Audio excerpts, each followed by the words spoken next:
And welcome everyone back to Loose Lugnut TV. My name is Jeff Wood, and we are here today with my co-host Ronald Klein with this week's segment of In the Garage. Uh, we got a huge show here tonight. We're going to be breaking it up into two sections, so hang on for all those people out there listening on YouTube. Now, Ron, before we get into the main segment tonight, go ahead and tell everyone out there if this is their first time listening in. Tell them all what Loose Lugnuts is about. Well, thank you for the introduction, first of all, and thanks for doing the podcast with me. And for all the folks out there, Loose Lugnuts is coming up on about 5 years. I've been involved with Loose Lugnuts for just a little bit over a year. In that time, we have created a great racing environment with responsible and respectable drivers, and we seem to be growing. And hopefully, we won't have a lot of the issues with the bigger leagues when they get so big they start to have those types of problems. But if we do, I'll be ready to step in, and it's a drivers league. We'll just put it that it's a drivers league, John or Jeff. Sorry.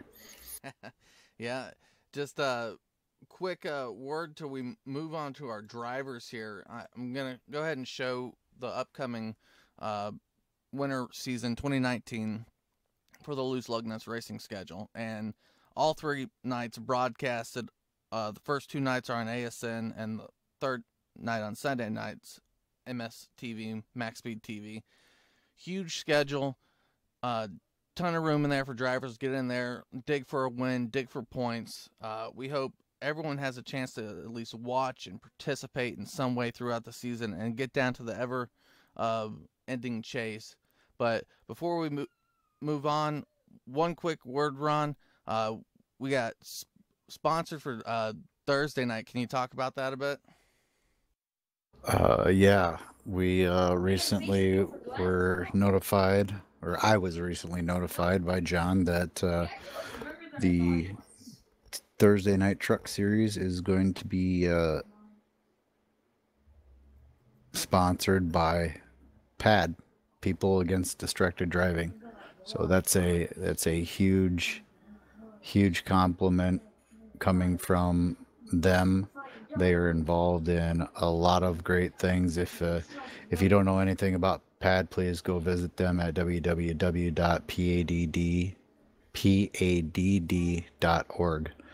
Check out the story. It was created by a man who lost his daughter to circumstances. It's basically about distracted driving, and we are so proud to have them on board with us on the Thursday night. All right, without further ado, we'll move on to our first driver.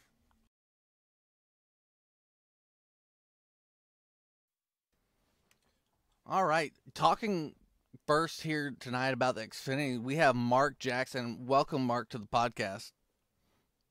Thank you, Jeffrey. Glad to be here with you guys. Yeah, and we're gonna quickly turn over here and look at your second points place finish overall within the Xfinity season. You ran, I believe, every race, or at least only missing one, but one win, just shy of winning the championship overall. So give us a synopsis about how your race season started on Saturday nights and where it ultimately led to.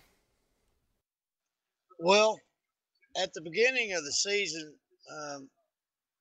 our team was a little bit split and divided.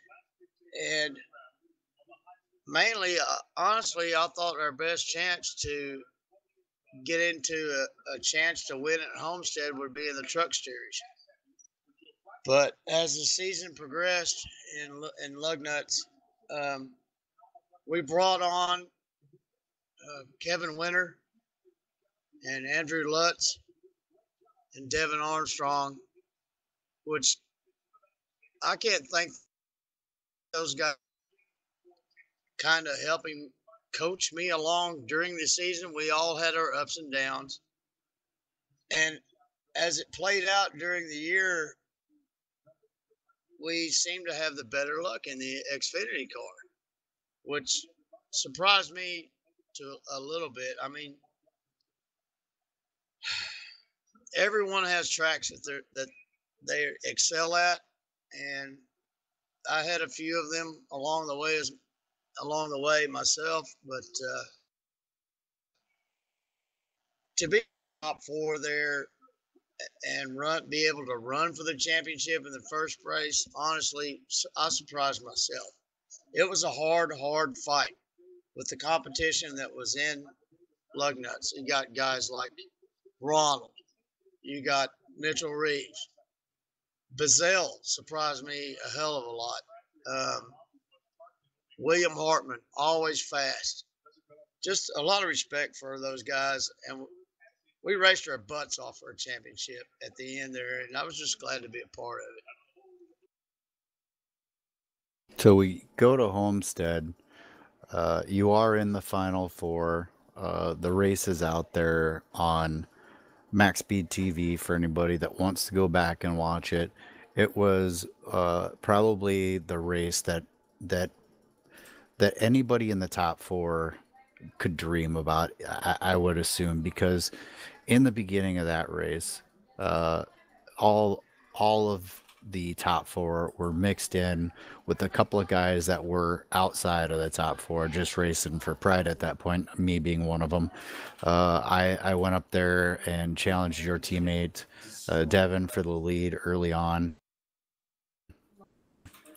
Obviously was not in it, but in the points, but he was up there. Then Keith was up there, and then you're right there, and Jason Lance was there. Unfortunately, Judd Danielson, who we just spoke with just a little bit ago before you came in, he was unable issues. But the three of you are running at this track, and it's a curse and in one hand, but it's a blessing in the other. The curse being that fast and a little bit tight to where it made passing difficult, but the blessing was your competition was right there. So talk to us a little bit about that aspect of it. Yeah, um, with the fuel load we'd run at 50%, you had to take care of your tires. But on the other hand, you had that itch in your gas pedal foot to try to pass a person that spot. And much of that race, I was third or second. And okay, am I going to try to play some strategy to get ahead of the field? Because if you pitted one lap ahead of the guy you're racing against, you could gain that 1 or 2 second advantage on pit road, get back out on fresh tires. It played out pretty much just as it did in real life with those guys racing in the Final Four at Homestead. Yeah, you could get out there, but if it went for a long run, odds are you're going to get passed again. With that said, you could try to hold a guy off coming. You know he's coming. You see him coming. You could try to run that Kyle Larson line, but myself, I succumbed to that and had to settle for a second place. And you know, in hindsight, I don't know if I could have done anything different on how the card landed in that last race. I was just honored, and hats off to Haiti, man. He was fast, and he was up there all night. He put himself in a position to win the race with a good qualifying effort, and that's the way it should be, man. I mean, we raced our asses off and gave it our best shot. Yeah, and looking at where you did finish in points, you won a race early in the season that propelled you to be there at the end. So overall, good looking at that. We're going to go ahead and look at the Xfinity schedule here. Now, as always, we're starting off with Daytona for the homage to the 500. Are you looking to scoot out an early win in the season to get you there, or are you gonna look at maybe some different tracks? Maybe look at Auto Club, or I know you always do well at Atlanta, so that's second on the schedule. Well, I feel like some of my strong points. Daytona, you got to have great teammates to work with. You got to have some luck. Um, it's a crapshoot, but if you can, in my view, if you can, well, if you can, it just goes. If you can stay out of trouble, qualify up front, have great teammates, have great pit stops. There's a lot that goes on to that than just riding around at 190 miles an hour in a line. There's a lot of strategy that goes into it, and then you go to a place like Atlanta where you can wear your tires out, or you can get into trouble. Maybe you don't have a good qualifying effort, and you get caught up into some trouble. And I'm looking forward to Daytona and Talladega. I love super speedway tracks. A lot of people hate them. I'm looking forward to Dover and, and the 1.5 milers.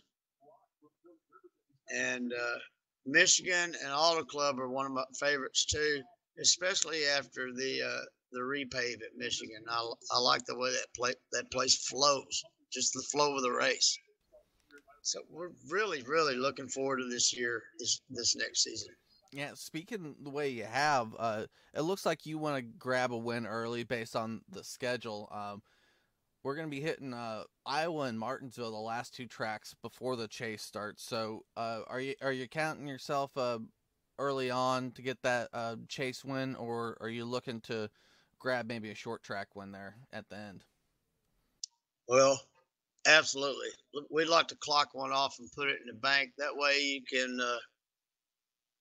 you can choose your battles, as it were, through the season, and then approach. You can have there's a different approach or a different mindset. I don't like having to have to win to get in to do something. If you can knock one out early or pick up a couple wins, then that's, to me, in my mind, that's more of a benefit than to have to force an issue with somebody that you'd rather not race that hard with, to try and put yourself in a spot to advance. Truer words have never been spoken. I gotta agree. I have a different mentality, so to speak, but I definitely can see where Mark is coming from on that. If I was fortunate enough to get a win early on in the season, uh, I gotta agree with the rest of what he had to say. You can definitely just kind of pick and choose what you want to do. There's no real pressure. You're in the chase. It's really just a matter of where you're going to be seated. So, and I know Mark knows this. Mark's a points racer as well. You clock off a win somewhere in that schedule, and then just you know put yourself in a good position for the good majority of the races. Maybe pick up another win or possibly two, and you could go into the chase as the top seed and not really have to worry as much about getting knocked out, because that's the cool thing about the chase is that you can get knocked out, but if you got such a points lead from bonus points and wins, it's going to be a lot more difficult to get knocked out, at least in the first round.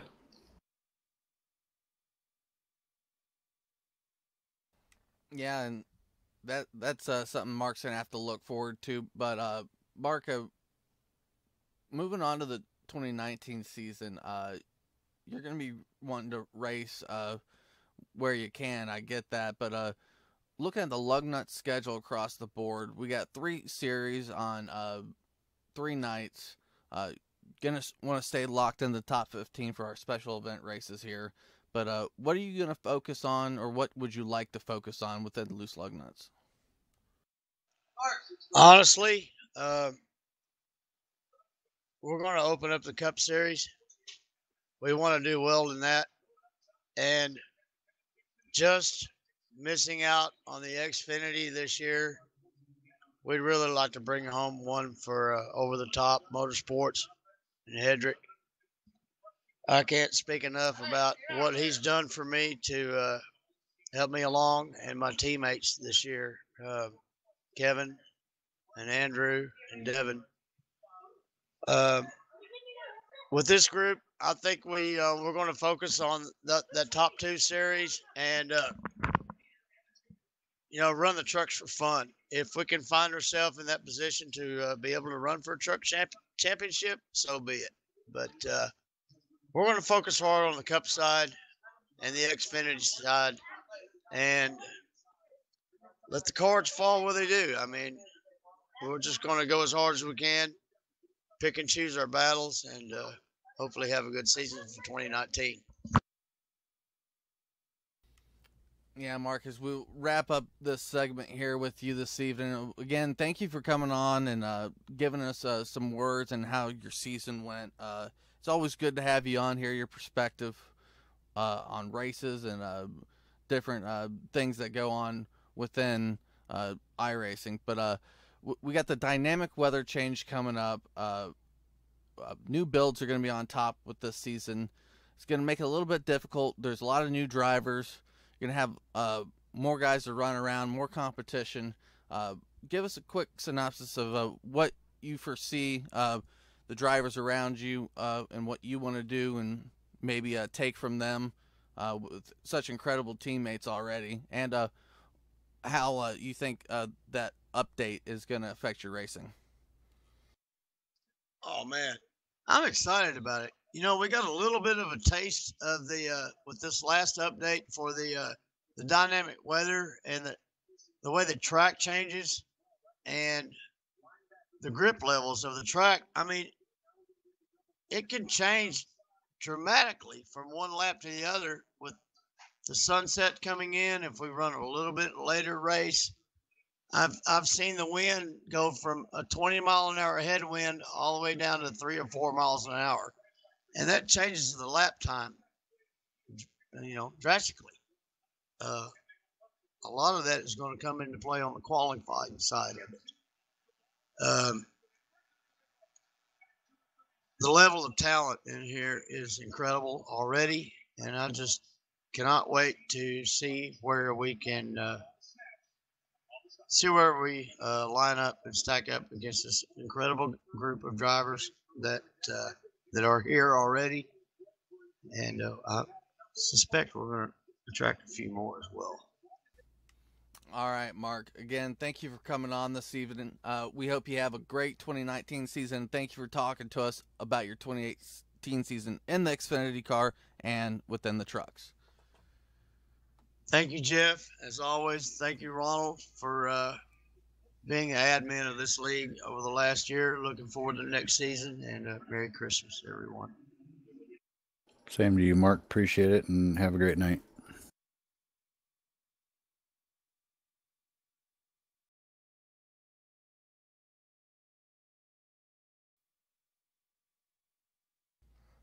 All right, and we're joined now here, Jason Lance. Welcome, Jason, to the podcast. Thank you. Thanks for having me. All right, now you had a pretty successful Saturday night here on Loose Lugnuts Racing. You finished third in the points. We're showing that right now.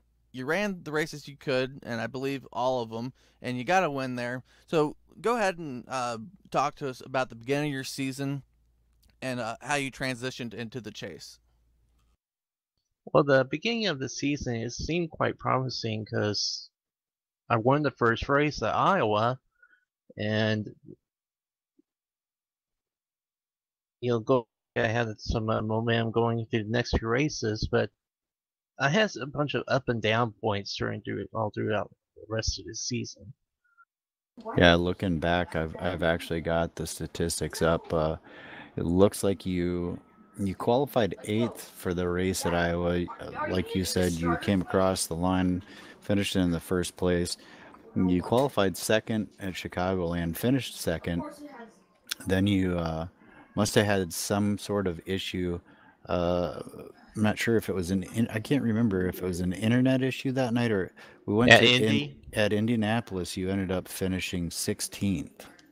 Yeah, I remember that. I think it was because I got into a crash early on, so I had to come into the pits, use my quick repair. But my quick repair on my end, it looked like the car was fixed. It was perfect. I came out onto the track in the first turn. I mean, it just would not turn. It just turned right.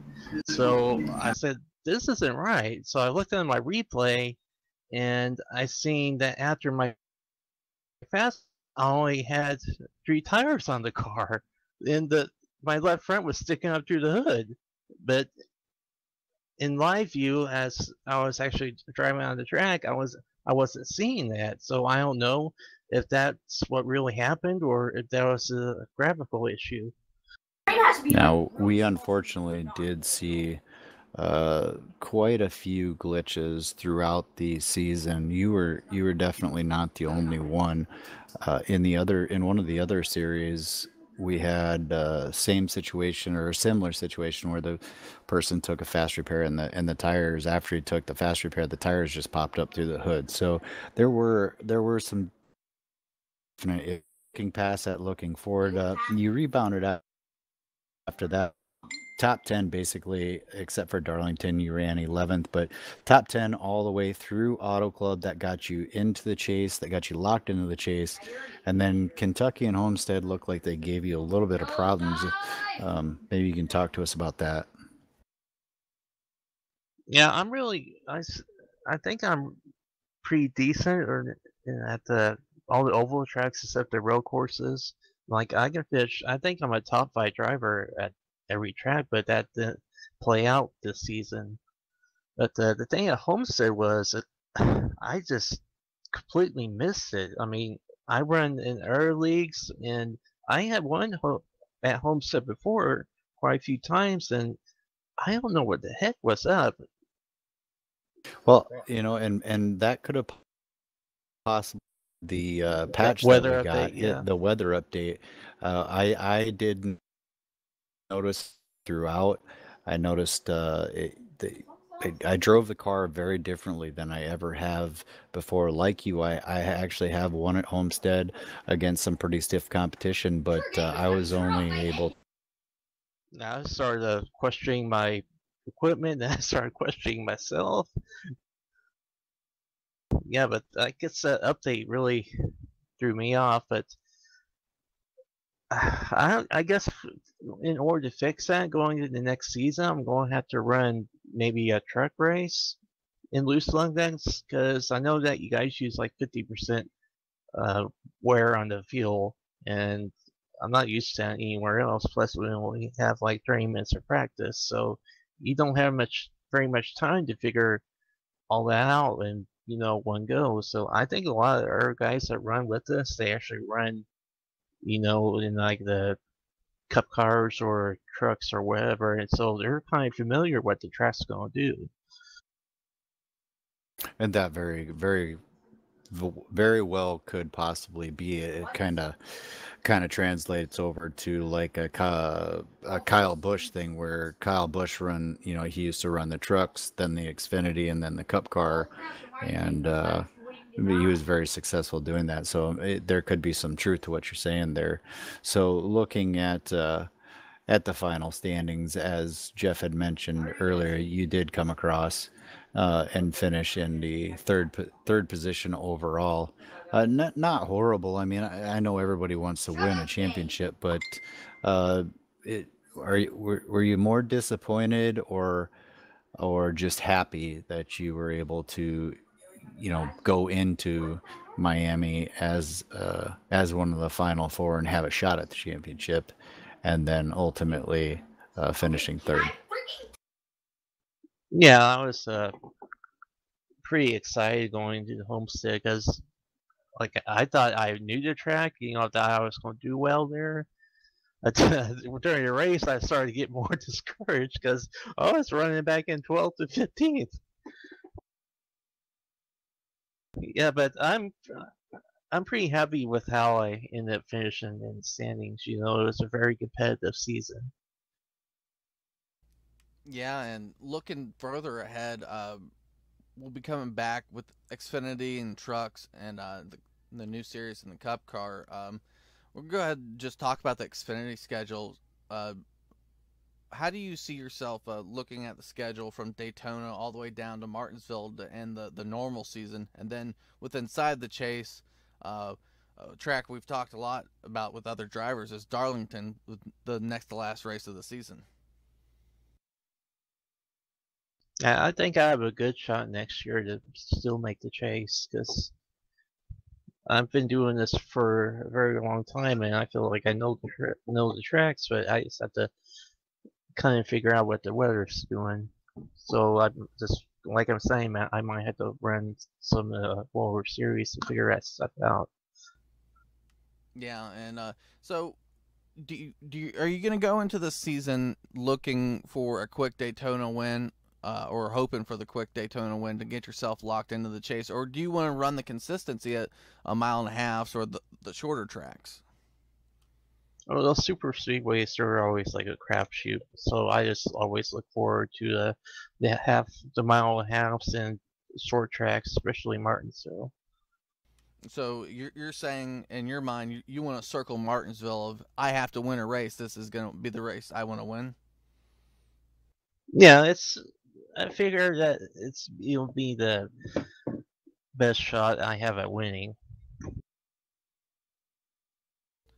Yeah, and so Martinsville being the last one right before the chase, you're going to be set up well. And you say you want to race other series, and we hope to see you in there. But uh, now, do you run with teammates here inside of Loose Lugnuts? No, I know. I don't even really know anybody So here. you're a solo driver, and you're out Right. there running third place in points for an entire season in a division within this league. So usually you're figuring out stuff on your own. You're trying to learn from maybe the fast guy on the track or what you known previously. So give us a little shout out to how did you find Loose Lugnuts and what made you keep wanting to come back? Um, a guy named Brian Loudhead, or I don't know how he pronounces his last name. He's either Loudhead or Lughead, but he's one that he used to race over here at Loose Nuts. I don't think he raced in the top series, so he's told me about this league and said maybe I should like try it out. No, I mean you've done really well, and thanks Brian for shout out to get you over to Loose Lugnuts because you obviously showed up. You won a race in the season, and you made yourself known well enough that people can. Are you seeing other drivers give you a little bit of headway? Hey, that's Jason behind me. He's fast enough. I'm gonna scoot over. I'm not gonna run him as hard uh, when we're back here battling. I would hope they would do that. I mean, that would be like the ideal situation, but I think everybody just races each other. You know, they're not looking to say, oh look, this Jason better pull over. I mean, they're not really giving anybody any room. I mean, it's so challenging with this league. That's why I love it. Yeah, and I imagine it's going to stay challenging as we, open up to these huge schedules, broadcasted on Thursday, Saturday, and now Sunday with the Cup Series. Are you going to run the Cup, or is that out of your spectrum? I have run Cup before, but I really don't have that much time in it, so I'll probably just end up running the trucks. But that would be falling on Sunday, right? So that wouldn't very much help me on the Saturday night races. Either way, we look forward to having you, Jason. Continue on at Loose Lugnuts. It's good to hear of a single car team doing so well, and coming in here and talking to us about it. Ron, you got any questions here for Jason? No, I'd just like to point out the fact that Jason kind of put his stamp on Loose Lugnuts. We Now I don't know if they had all-star races before, but we incorporated an all-star race. This is kind of like one of our first special events. Why are you targeting? Basically, since I became involved with the league. Oh yes.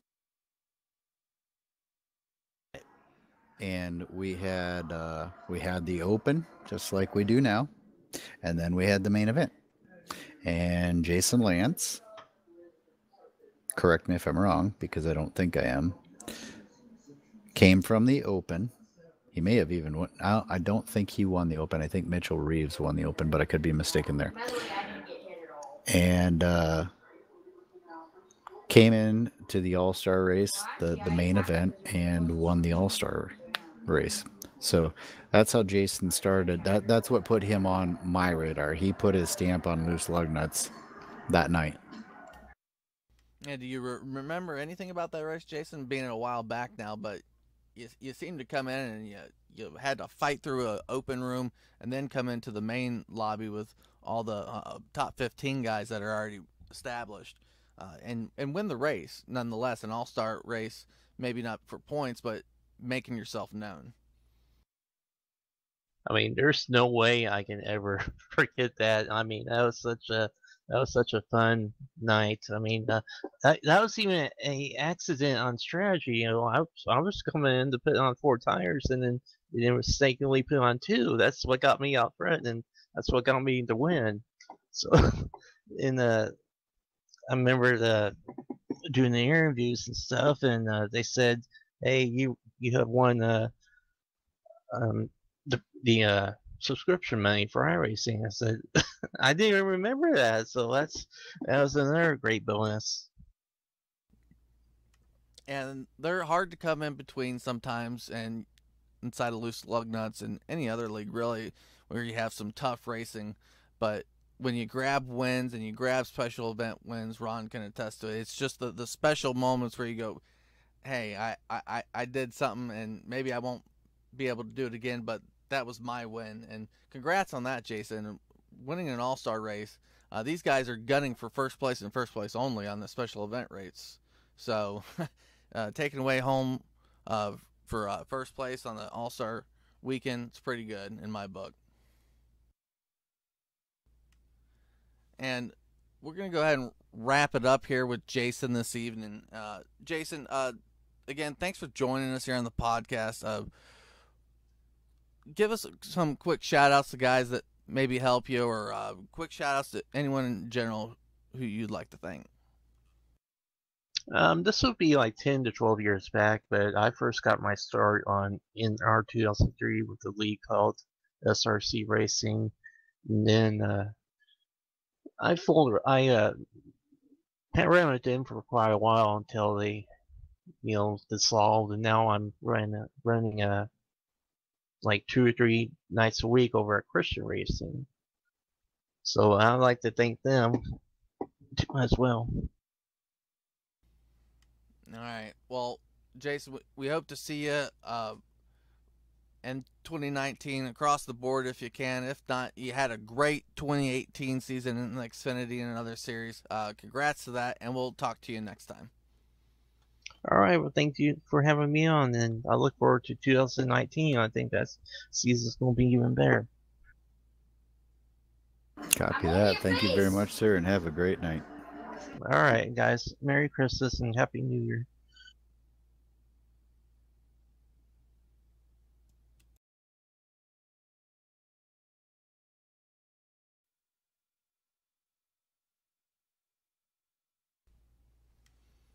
All right, and we're back here and talking with our next driver, Judd Danielson.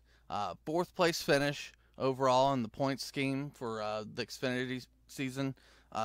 Great season altogether for you. You had a really good overall amount of races there. I know you ended up, I think, missing the last race, unfortunately, but it is what it is because of real life. Let us know here, first of all, what you had going to start the season, and maybe tell us a little bit about what happened in your middle to end of the season. Sure. I just figured, I saw that the Xfinity guys were racing, so I kind of, obviously was running the trucks, but pretty good with my Xfinity car. And I think I kind of got behind the 8 ball a little bit there, a couple races behind the guys, but overall, had a good, I believe it was a good Martinsville run, and Just felt like if I could keep myself out of the wall, out from behind the guy's bumpers and off the doors, I could get through this thing and at least get into the points run. And it worked out that way. So the elimination rounds, be honest, I don't even remember all the tracks we ran. We ran so many tracks this year, but it felt like, going, if I could get myself to Homestead and going out there, even though it is what it is, with the personal life came up, I had to do what I had to do. Homestead's been a really good track for me. And I know that as long as I kept it off that wall and didn't do any Kyle Larson craziness, I would have been there at the end to make these guys earn it if I didn't get it myself. So Yeah, and it's you had a pretty good season overall between both the trucks and Xfinity cars. A lot of guys showing up there at the end, making it a little bit more not to say difficult, but we had a lot of guys show up at the end of each season's filling out the field. You have to dance and dodge. I believe you won a truck race at Milwaukee. You seem to do really well on the flat tracks from what I've seen you race. Maybe tell us a little bit about your experience of flat track racing here on iRacing. yeah, it does seem to suit me. I'm a little bit more aggressive in my braking. Spent a lot of time trying to learn how my car and my truck. I've done a lot of work on my pedals and stuff over the last couple of years, and it just seems like these flatter tracks. The teaching that I've had from some of the other drivers that I've raced with has really helped me figure out how to get into these corners and let this car or this truck rotate, and that's patience. But my aggressiveness allows me then to get on that hammer and get off that corner. And there's still drivers out there that are much faster than me, but I seem to be there at the end of the race, and that's what pays the points.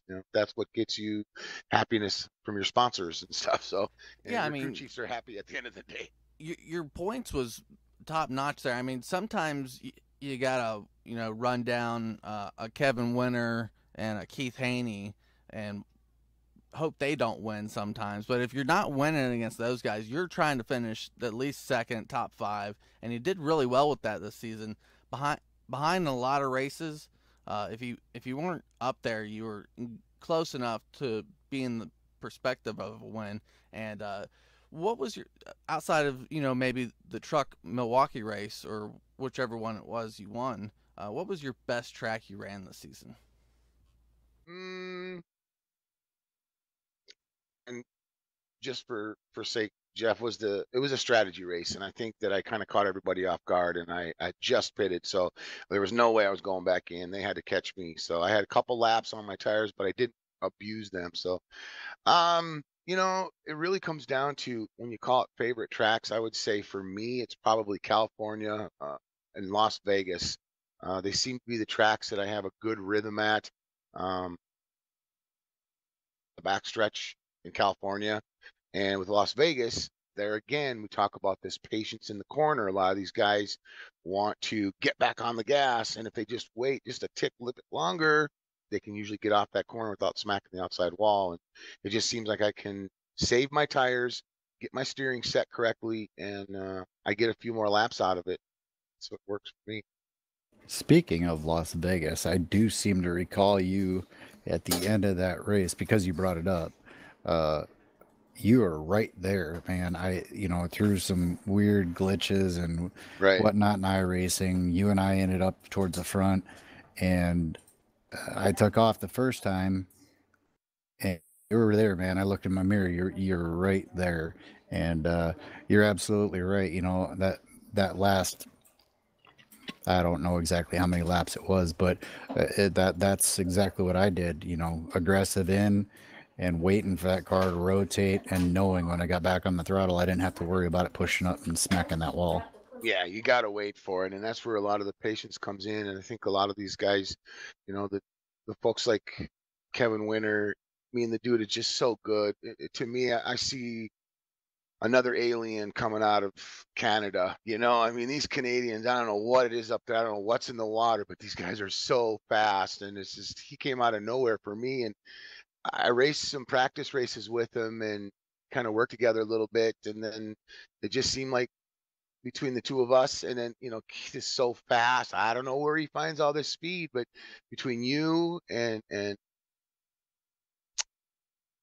oh, I guess Keith, he's probably one that makes me the most nervous because he seems to do so well holding on to his equipment. And he chased me down. There was no way I was going to be able to hold him off. He chased me down, so I had to let him go. And I guess I just figured with you and I around, we just happened to pit right.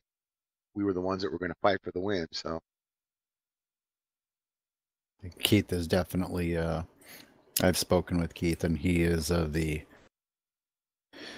mentality of go out there and he'll run, but he doesn't go hard right away. He kind of, I think somehow mentally he knows like what average lap time he has to run in order to stay competitive. And I don't know if that's just by feel of the car or if he physically actually knows like, okay, this is the pace. If I back it down 2/10, my tires will last throughout the entire run, because that guy will, towards the end of a run, and there's a few guys that can do this, but towards the end of a run, Keith is there and he will continue to knock cars off right to the finish.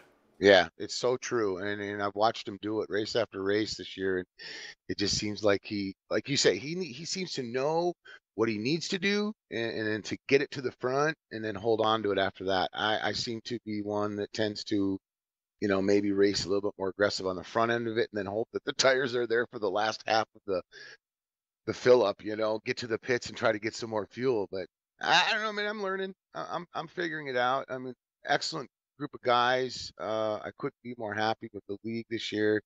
I'm so glad to see the schedule has been filled out. We got some great folks on board, so it should be a great 2019, that's for sure. Yeah, speaking of the 2019 winter schedule, I got it showing up here now.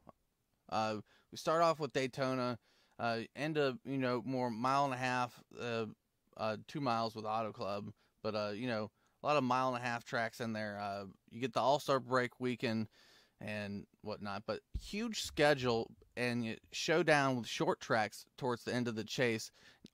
You're gonna do well in the short tracks, I know that, but where do you really want to stand out during this upcoming season, and at what track?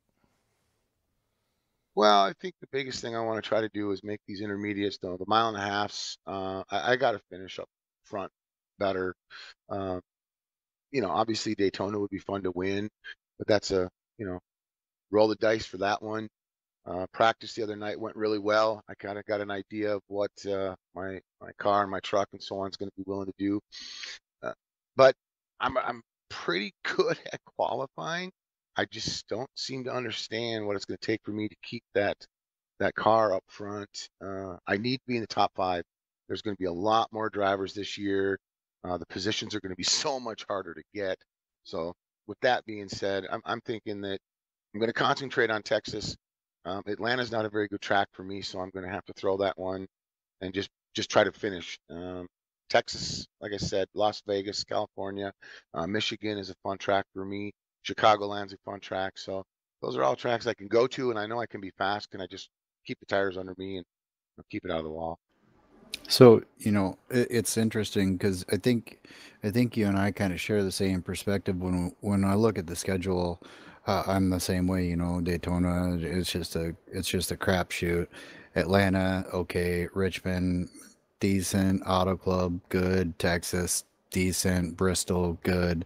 That I'm running down that same way, and I'm thinking the same mentality as you, is like, okay, at these tracks where I'm just okay at or not very good at, I'm just looking to, get as many points as I possibly can. And, things that we don't talk about much with each other, but gets talked about over broadcast and whatnot, is strategy, so in those races, Right. and I'm sure you're the same way, I'm going to be willing to pull a strategy move to try to,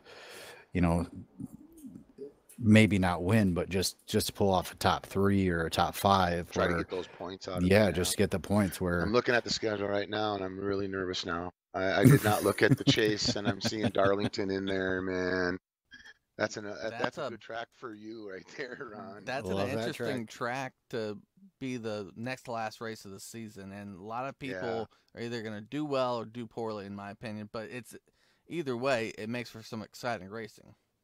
Well, I think Kansas is a really good track for me, and Iowa I've come to really enjoy. And that's another rhythm track. So there's another one, guys. If they're not careful, if they don't take care of their equipment, if they don't get their entry right, see you next week because you're not going to be there at the end for that racetrack. that this season, I think you'll see, as long as we stay on the course that we're on, I think you're going to see some of the best racing that you're going to find. There's going to be some rivalries out there, and I think it's going to elevate, you know, guys like you and I, Judd. We're okay. We're top Yep. five-ish guys on Yeah. any given weekend, but chasing after these guys going to make us faster. Plus more fast guys coming in. I think it's just going to make for very interesting racing, and I think that once the chase hits, if you're a points racer and you get there, I still have to believe that the cream, just like in NASCAR, the cream rises to the top. Agreed. So when you get down to that chase, it's the guys that are either going to work for it, or the guys that are already good, Well, that are going to go out and they're going to do what they need to do. yeah, and you and I have raced together for a long time, Ron. You know my personality. You know I don't really like to. I don't take too much crap from anybody, but at the same time, you've raced long enough with me. You see that I'm willing to give up spots. I'm not gonna keep beating and banging in a corner with you for lap after lap. Just take it, go. I'll come back later. If I'm faster, I'm gonna come up. I'm gonna show my bumper, and if you're smart, the the, the way to do it is let the guy go. So I mean, I try not to. I try to breathe. I try not to get too excited, but sometimes I gotta go. I just have to go. And so that being said, you just said about learning from these kids that are so much faster than us these days, man. I'm excited. It looks like it's going to be a great schedule. Uh, it's a new year. We'll get it fired back up. Yeah, and it like I said, interesting schedule, long schedule. It's going to be a great year. Looking forward for you. Now within your team, you got some great drivers. You're going to learn. You're going to do well again. You know, want to run down those wins early, in my opinion. But if you can't, I know you'll be there in points, and hopefully we'll get to see you at Homestead at the end of the year and race for it. Now your Xfinity, top four in points, but for the viewers out there that may be listening, we have a certain thing in Loose Lugnuts to where if you're in the top 15 in our main series, which are now on 3 nights, you get to go to our all Stars and our Clash races. And Judd, you didn't have to race in, so uh, you're gonna want to stay top 15 for that, and I know you will. But Oh, tell for tell sure. the people out there how easy it is just to not have to race in sometimes. Well, you get to go and show up at tracks that the rest of the guys have to race into, and they're nervous, and they get to sweat it out. And I've been in those shoes before. It's not always been easy to get in and be looking in from the outside. You gotta really pay attention to what you're doing. You can't really take any risks where if you're in it already, you get to show up and actually go for the win without having to worry about, you know, the risk factor so much. So it is a different mentality. Maybe change your steering up a little bit. Uh, I tend to run a certain type of steering that most guys don't, and I may not have fast takeoff, but I can be there at the end of it with tires, and that seems to be the most important thing in these fixed setup that we're running. And it's kind of nice to hear that we're going to have some updated setups. That's kind of cool. I'm looking forward to that. But in the overall picture with these All-Star weekends, it's best to just try to be there in the top 15 so you don't have to worry about it. All right. Well, we're going to go ahead and close out the segment with you tonight, Judd. Give us your final thoughts looking back on your top four points in the Xfinity and going forward in any of the series with Inside Loose Lugnuts. Well, number one, bringing a new sponsor on board this year. so I'll be running Thursday nights, and then Saturday night Xfinity stuff. We'll bring a new car to that one, and see how that goes. As far as the point situation, it was I wanted to spend the Saturday night with my son and his girlfriend. So we did Christmas early. They were heading down to Florida for Christmas, so it was okay. It gave somebody an opportunity. I knew I'd be good at Homestead. I've been very successful there over the last couple of years. I figured out the track. I know what I got to do to be there, but it is what it is. It's all good. Had a great time. Had a blast. So uh, congratulations to Keith, I believe, if I'm not mistaken. So that was a great win for him. He can enjoy that for the next few months, and I'll come and take it from him later. All right, Judd. And again, thank you for your time. We hope to see you again here in the future. Awesome. Great, guys. Good talk to you.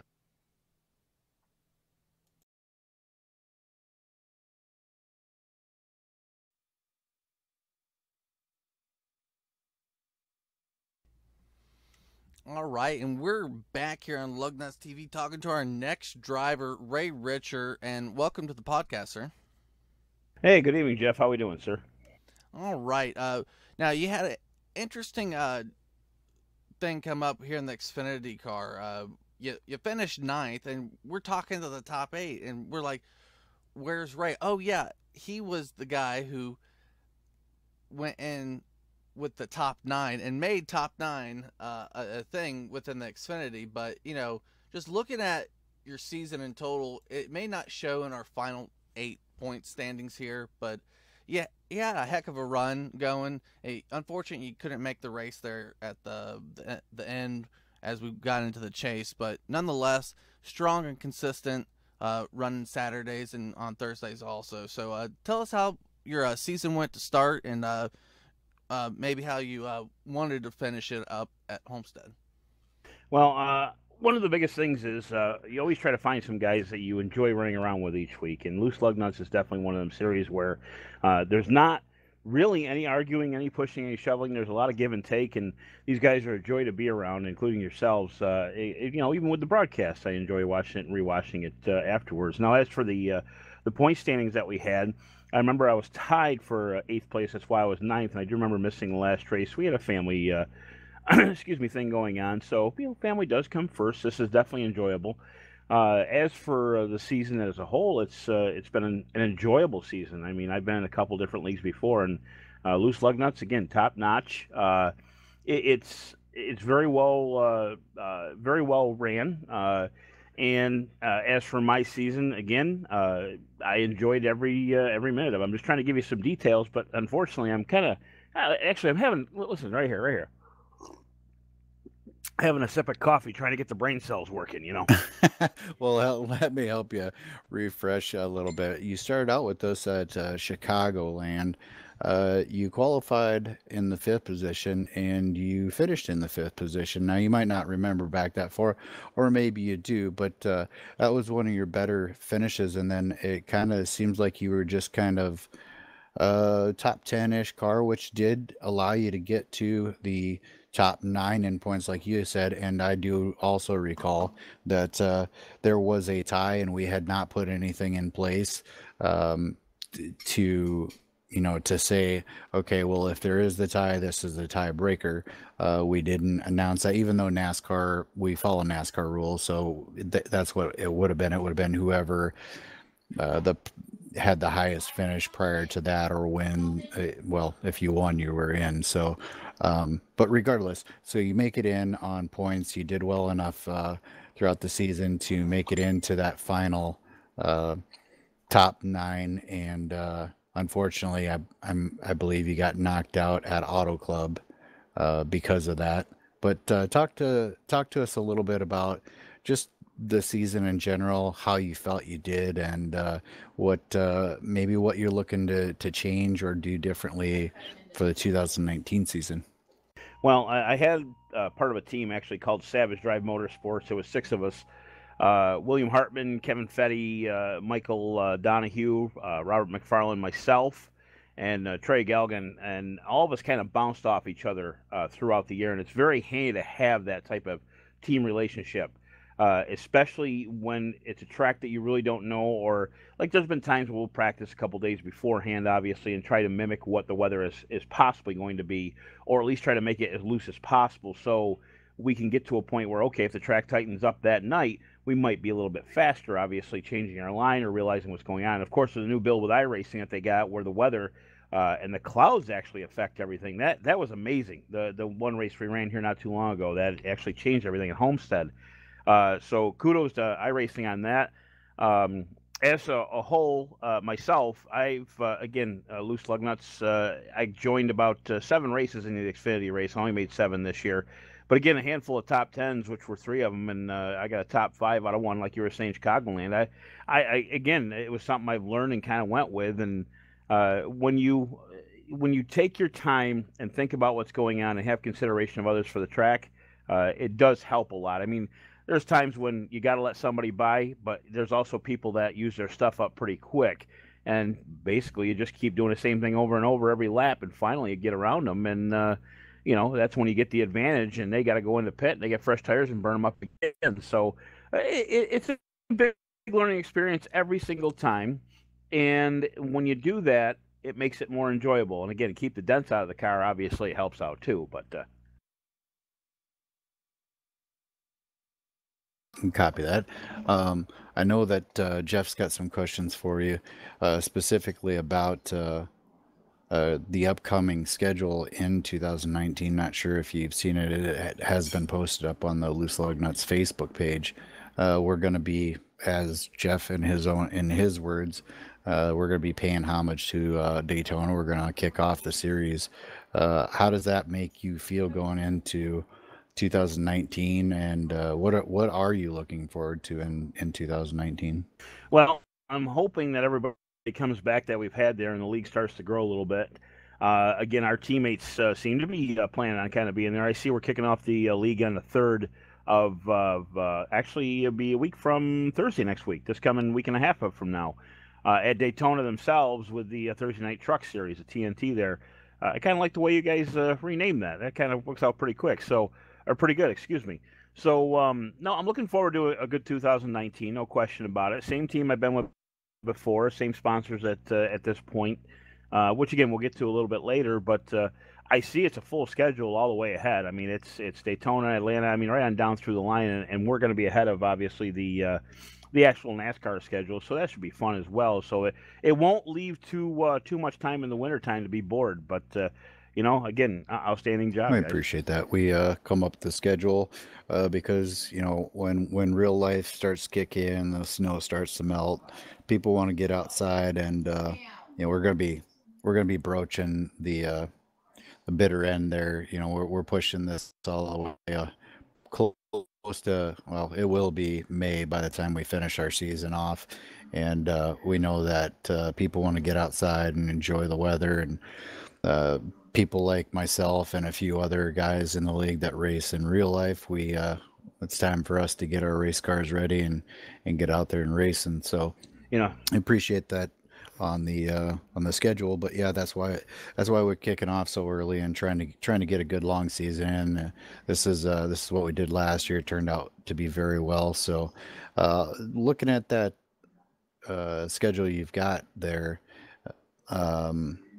you see any tracks there that you're circling that this is the one, this is the big one here, this could be my lock into the chase, or you look at them as I'm just going to go out there and try to points race my way into the chase?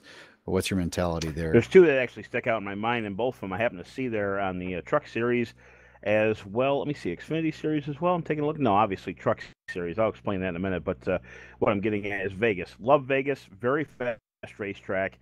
Always been pretty tacky, and man, you can almost put it on the floor all the way around depending on which vehicle you got. Of course, in the Cup Series you can't do that, but trucks, man, you can almost have it on the floor all the way around depending on what the conditions are and how many guys are on the track. But the one big one I've always looked forward to every year, and I used to be in a different league, again, not trying to step on names here, but the SSCA league that I used to be in was Eldora. I love Eldora. I love me some dirt racing, man. I ended up winning that race. It was the first feature win I had in any series here in iRacing, and well, it just was enjoyable to do. I mean, there was one guy that could have beat me. Unfortunately, he had some unfortunate circumstance, but all in all, man, that place is a blast with the trucks. You really got to work it. You really got to think on it.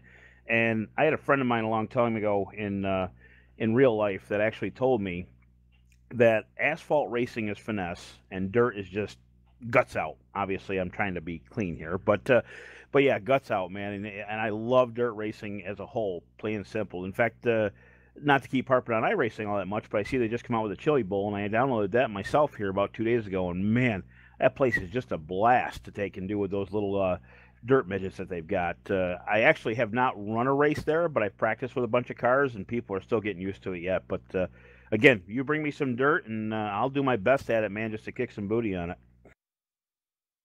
Yeah, it's a interesting go there.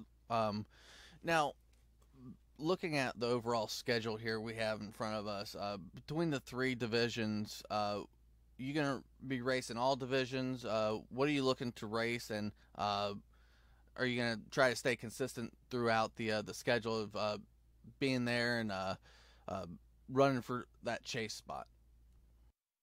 Well, I mean, I'm going to try to run the trucks in Xfinity more than anything. If I have an opportunity to do some cups on different nights, I'll be glad to. It's just I'm not very good or consistent in a cup car. It's kind of weird to say, but during practice, everybody obviously tries to find the best line. But once the race begins, you kind of settle in and realize what these cars can do and what other people are doing with them. And what I'm getting at, it seems like a completely different scenario when the race is on, no matter which one it is. But you got to calm yourself down when it comes to the cup cars. They're so heavy and there's so much horsepower in them that they can get away from you awful quick. But I'll be probably more than anything in the truck series and Xfinity as much as I can. And as ironic as this is, the Xfinity starts on the 5th, which would be a Saturday evening at Daytona here. Again, another 2 weeks from this evening. And I actually work at a rail track local here in upstate New York, and we're having a race ourselves on the 5th. So I'm hoping it doesn't snow. I don't know why they decided to do it in the middle of winter, but if it does, it's going to be awful interesting to say the least. But I probably will not be there that night to start off the season. If we cancel, obviously I promise to be there. But yeah, Xfinity and trucks is where I'm going most of the time, guys. Yeah, I mean, you got almost there inside the top 8, top 9 for you. Do you want to see yourself do better? Because we're going to be broadcasted on all 3 nights now on the main series. So there's going to be new guys showing up, some newer faces, and then you're going to have to compete with the same guys that, that won the series, that won races. You want to get a lot of time in the seat that you can, like you said, on the races that you can make consistently. But do you see a difference between your 18 run and your 19 run? Well, I see that again back with iRacing, they come out with so many different updates that it changes the consistency of the cars, it changes the balance, it changes the tires, it changes the grip, and you really have to kind of overcome that. It's like a normal race where everything adjusts every time. So as long as you're quick to adjust and you're able to do so every race, obviously you'll be consistent, you'll do good. So that is something I'm always learning, no matter where I'm running, dirt, asphalt, league, out of league, hosted, it doesn't matter. You're always constantly learning, and that's one thing that I love about racing in real life and obviously in loose lug nuts and iRacing.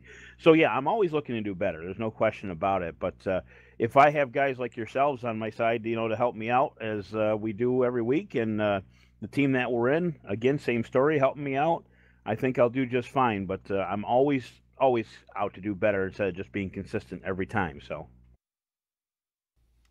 All right.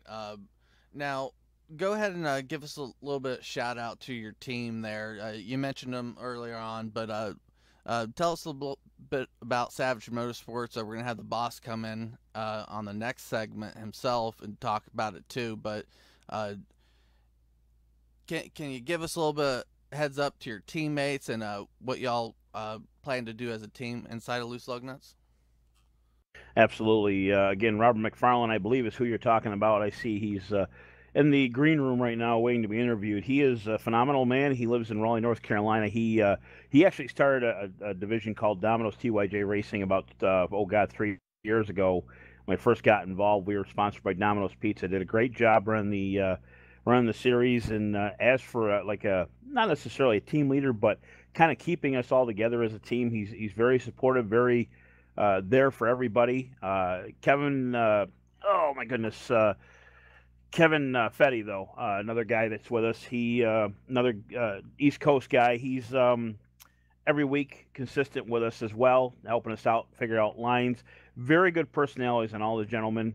Uh, Kevin's always been faster than me, no question about it. I've always tried to learn off him, try to draft off him, and very polite gentleman to say the least. Let me see, Michael Donahue, Canadian actually. He is there for us every week. He has a few different sponsors himself, a little off what we do, but again, very consistent man. Great to have him part of the team. Trey Galgan, he was up in SSCA Cup Series where we were not, and he did a phenomenal job. I believe he finished in the top 10. Again, another guy great to bounce off from. William Hartman, North Carolina guy. Faster than any of us. He's, man, I'll tell you, he knows what he's doing, and to have his input, very key to the team. Very nice guy. I'm thinking, who the heck am I missing here? I know there's one more I'm missing off the top of my head, and for some reason I can't think of him right now. I'm not sure exactly why, but I told you it's that coffee. Lack of Java in me, boys.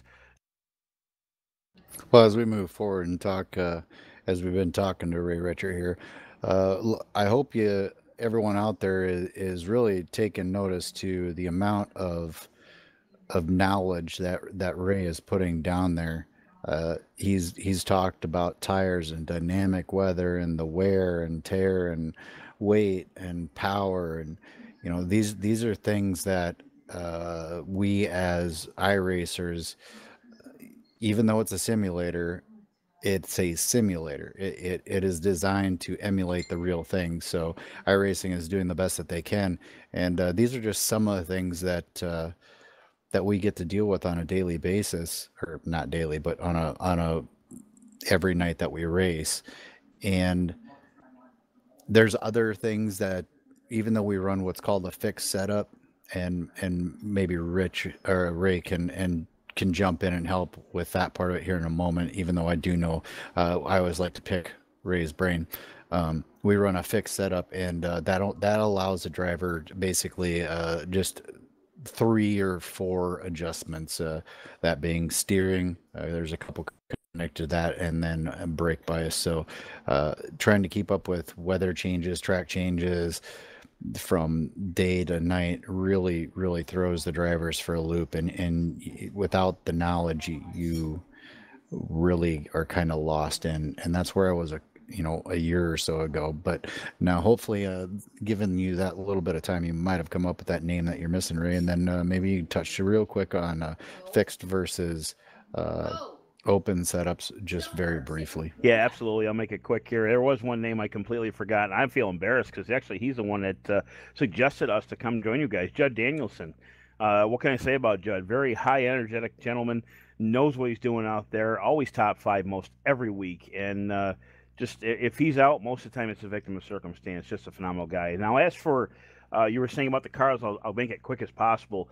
I've had my own race car myself, and I've actually been involved in some ARCA races myself as a spotter and mechanic. So basically, like for example, you take a car in the real world, a Cup car. Now, usually they weigh 3,600 pounds. They're about 900 plus horsepower. The weight to horsepower ratio in them things are unimaginable. I mean, you stomp it to the floor, even with that weight and full tank of fuel in the rear, it'll spin the tires. Now, what we're getting with the other cars like Xfinity, you got a little bit of a later car. The wheelbase will be usually the same, about 105 or 110. They turn just as sharp, but the horsepower is down at about 700, roughly about that area, 700 or 800. And then down to the trucks, you're still talking about 600-700 horsepower. But the weight is, I believe, considerably less, but they punch a big hole in the air because the roof is so much higher. So what we're getting at with all this, with each track, whoever is listening to this, I'm sure they're realizing what setups are all about. If you think about it, the best way I was always taught is think of a kitchen table with 4 legs. As you go into a corner, they call a car to roll. So in other words, as you dive all the weight goes forward in the car, makes the front bite on the front wheels, and as you start to get on the gas or lift up on the brake, it rotates to the right hand side, obviously turning left, and then back on the rear wheels. So what it is, if you can get all four of them tires to touch the ground at the same time and the rubber to touch the ground at the same time while the car is rolling with springs, you should be consistent around the corners, and obviously tire wear will be the same because it won't burn one tire up. But as a table leg, if you shorten one and any other, the car may roll completely different, or the center of balance might be different, the wedge might be different. All this is consistent when it comes to a fixed setup. Everybody has the same setup. The things that you were talking about, Ron, about changing is the steering ratio, which example, 1 to 10 is as you turn the wheel, 1, it turns 10 times more. I'm sorry, you turn the wheel 1, it turns 10 to 1 more. So in other words, the lower the ratio, the more it actually turns the front tires. But the higher the ratio, like a 1 to 16 or a 1 to 14, you have to turn the wheel more, but that gives you more of an area to actually steer the car around the corner. So in other words, you don't have to turn, or you have to turn a little bit more to get the car turned. I'm sorry, I don't mean to confuse you. It's a little bit difficult without showing people more than anything. But they use steering quickeners in the cars, and hence why the tires actually turn left or right farther than the wheels do with the lower ratio. So, and brake bias, obviously, as you hit your brakes, more front brake bias will make the bite in the front brakes bite more, and more rear, obviously rear, but you want more front ones when it comes to oval, so you want the rear to travel a little bit further. Again, it can all be described in technical ways. My apologies if I confused anybody. I'm trying to do this in kind of a little bit of time here, obviously, but I hope I clarified a few things there for you. And by the way, Judd, I'm sorry I forgot your name. Well, right now I think most of us out there in the world are sitting there. You're at the whiteboard scribbling all this down in front of us, and we're all trying to make sense of it. But we do thank you for your time and putting in some thought to that technical aspect of setups versus real world setups. However, we have to end the session here this evening with you, Ray, and we thank you, and we hope to see you come out strong with the 2019 season. Hopefully, real world stuff does not get in the way too much of iRacing, and I hope you have a great holidays coming up, and we'll see you out here soon enough. Gentlemen, I greatly appreciate your time. I greatly appreciate the interview, and again, thank you very much, and have a great holiday yourself, guys.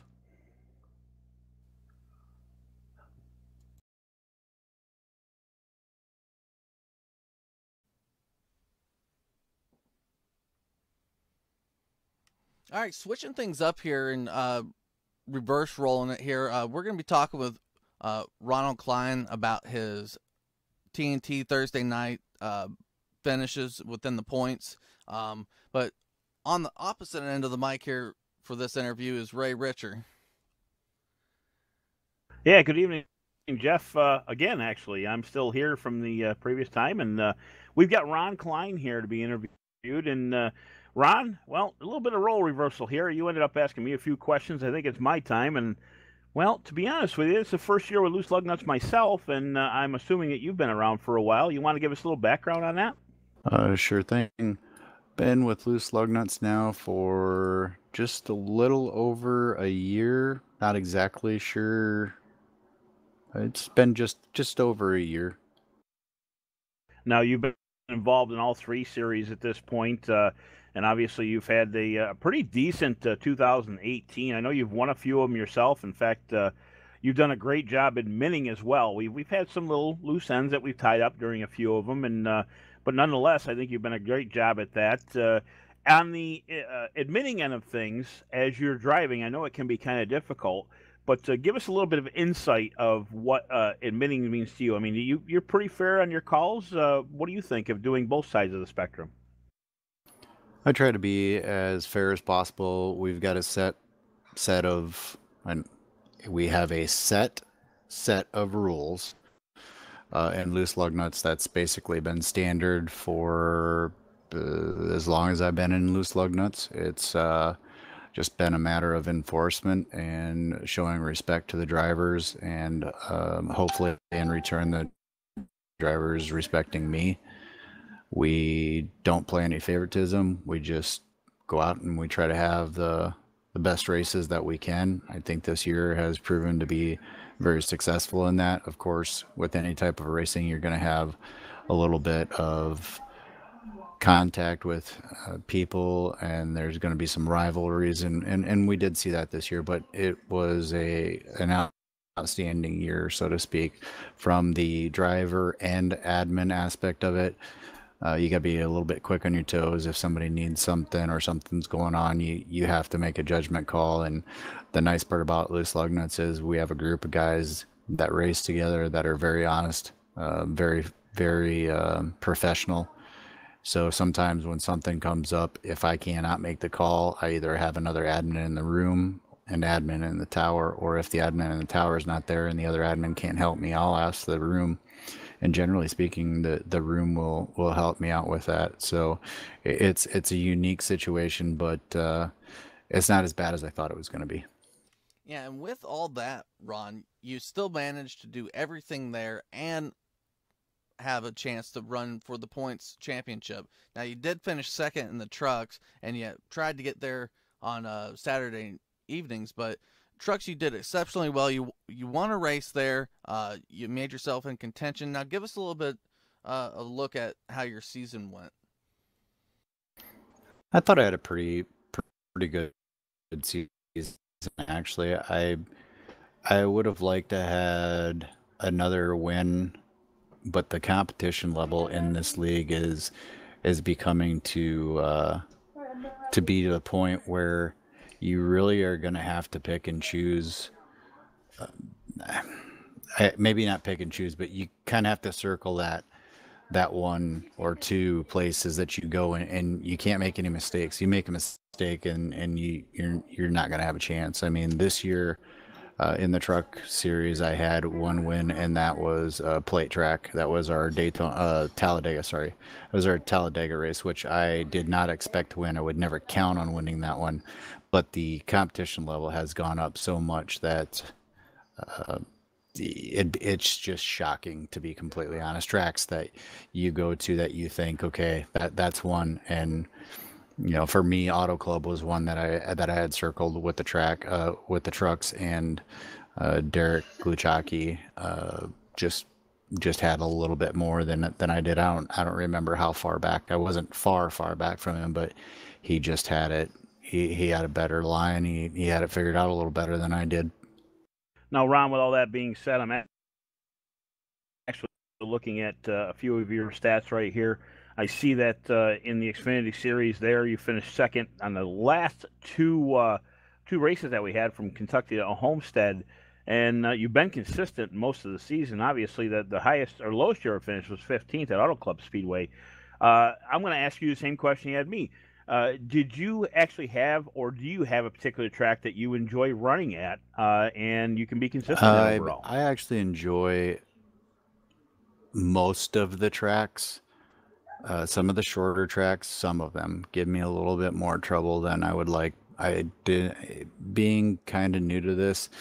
I say new, 2 years in iRacing now, and a lot of people would be like, "Whoa, that's a long time." But with all the different builds and everything that's gone on, everything that's changed, it's learning and then relearning over and over, and it's like craftsmanship, trying to refine your craftsmanship.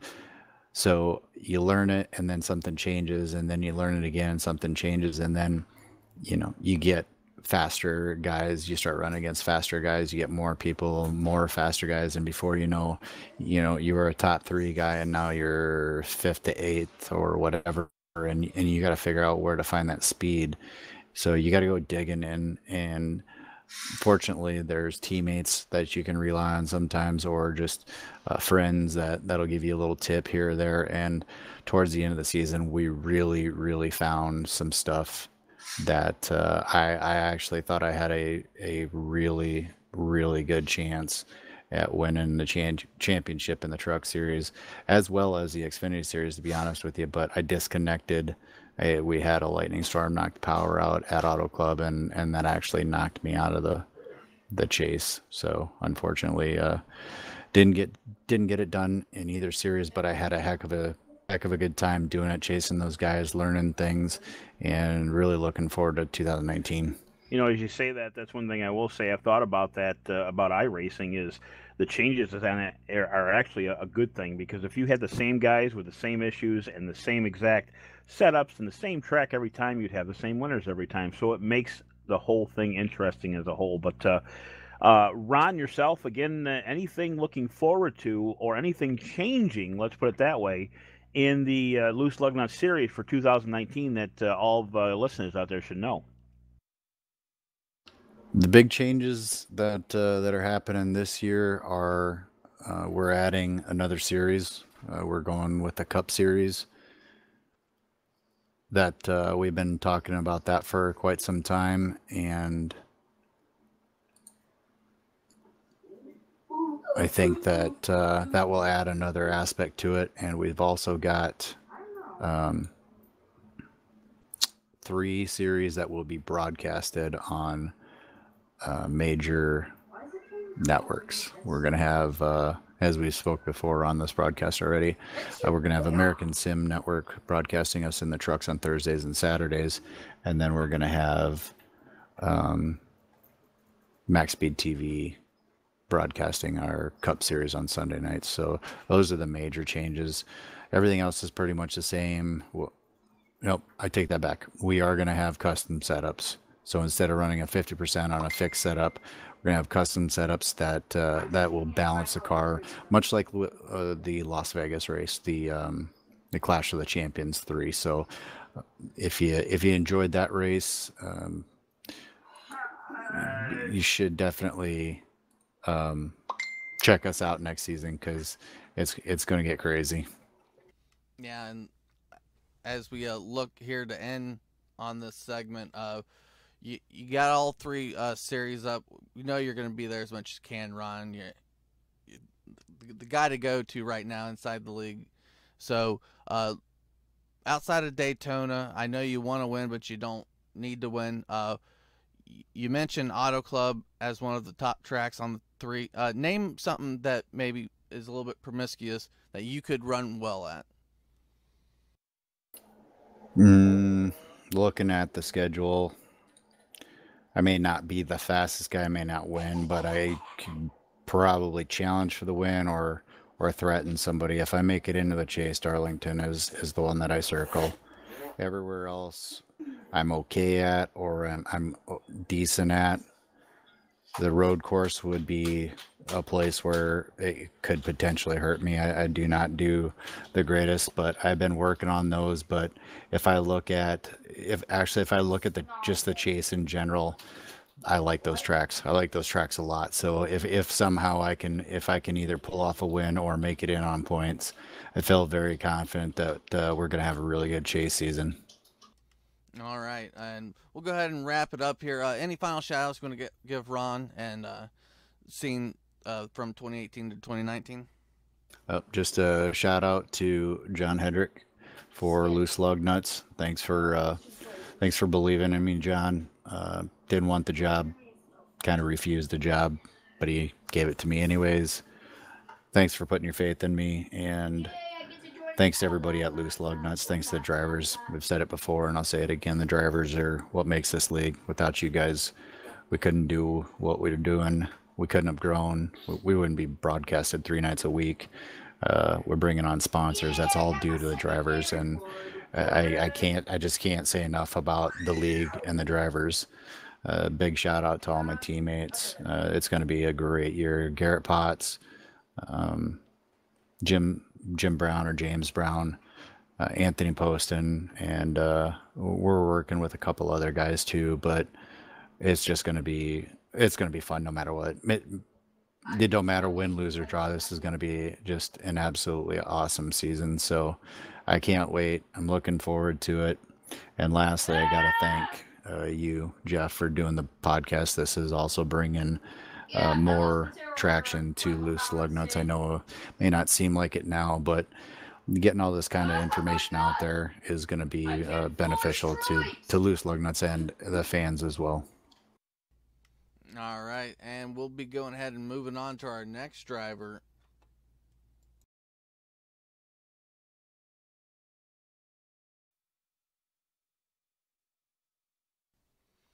All right, next up here in our lineup this evening, we will have Mr. James Brown, that 00 Jim.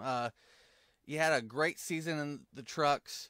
Welcome to the podcast, but looking at your truck finish, maybe not where you wanted to be towards the end of the year, maybe a little bit stronger, but still well enough that you had a strong run, top 6. You got to race all the way up to about Homestead within the points.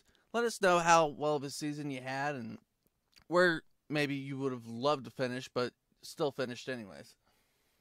Well, first of all, thanks for having me, Jeff. And the truck season is a learning.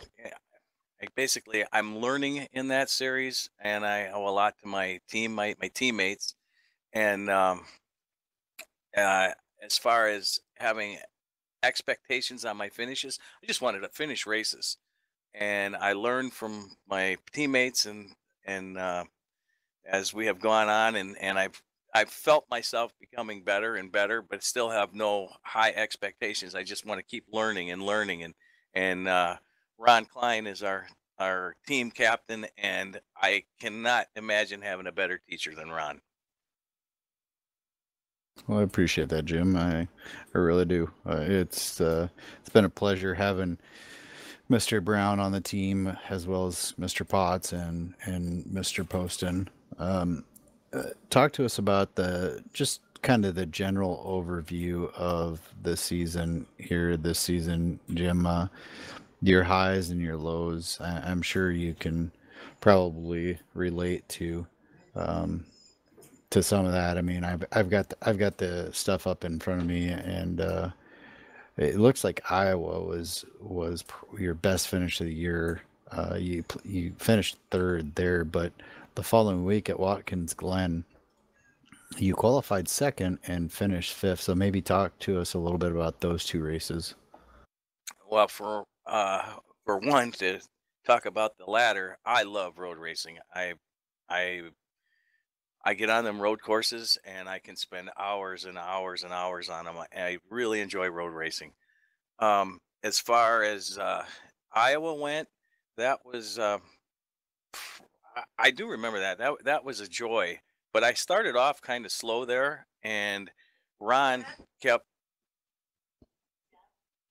Ron kept sorry. No problem, folks. He's actually talking about Iowa. He started off 11th, so he qualified 11th and managed to climb his way up to third. And as soon as he's available, I think he's going to give us a little rundown of the race and explain a little more how he advanced through the field, especially as even though we in the beginning of the season we didn't have the fullest fields. I could actually pull that one up. I believe we probably had around 20 cars in that race. So when Jim's back, he'll be able to tell us about that. I am back, and I do apologize. I'm a single dad here, and sometimes life happens. So, but anyhow, the Iowa race and any race, first and foremost, I was a diehard plate racer. I love the big plate tracks, and Ron knows this, and he kept telling me that let's keep at these other tracks, and all of a sudden things started to click. I started to get faster. Ron had helped me with lines. He'd help me with breaking points and so on and so forth.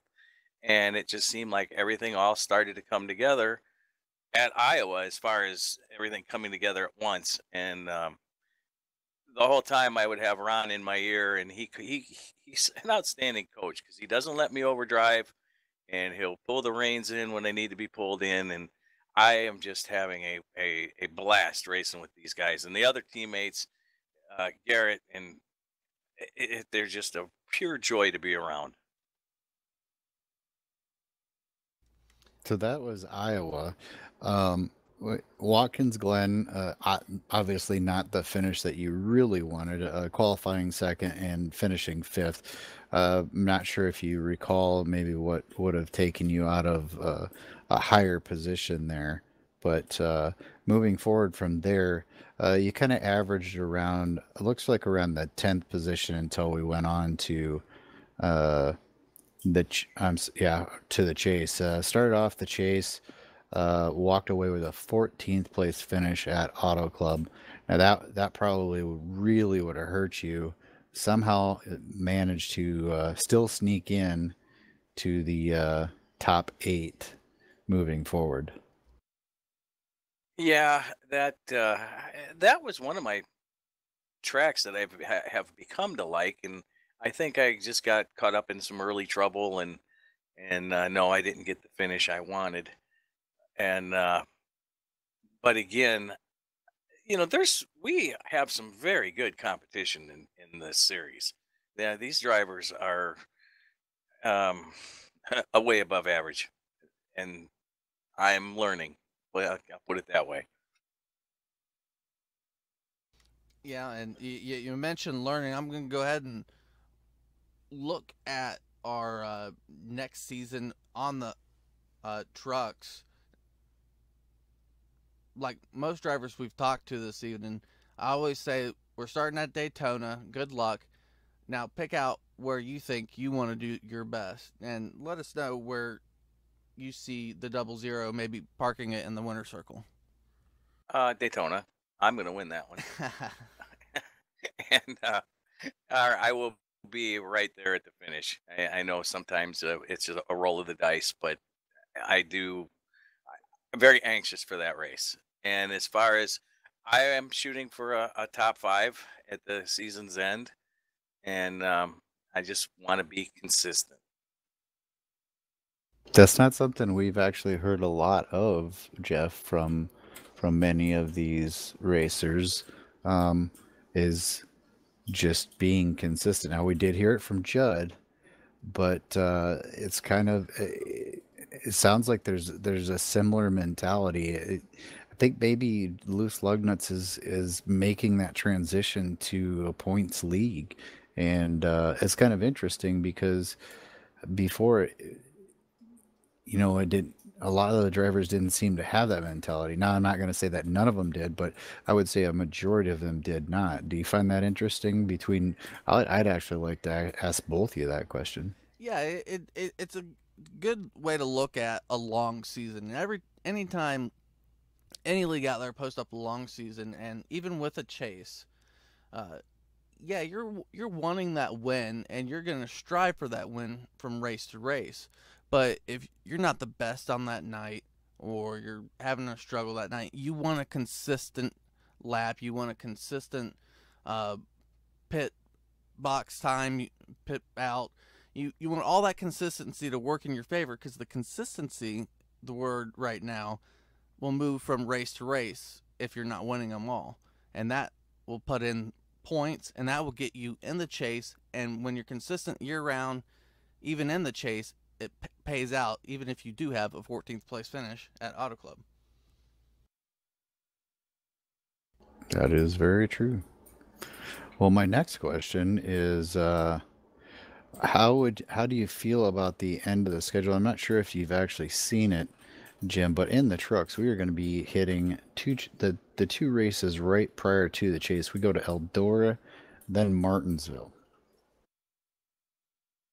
Eldora sounds interesting.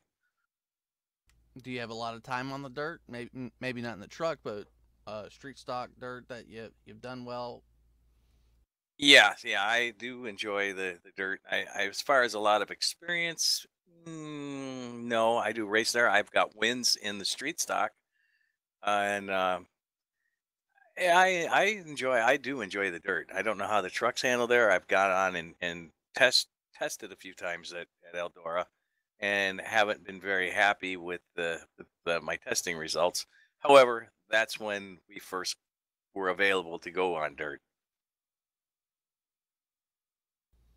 All right, and then looking forward, if you are one of those lucky 12 drivers, we're going to be hitting for the chase. We've got Pocono, Kansas, Phoenix, Darlington, and then Homestead.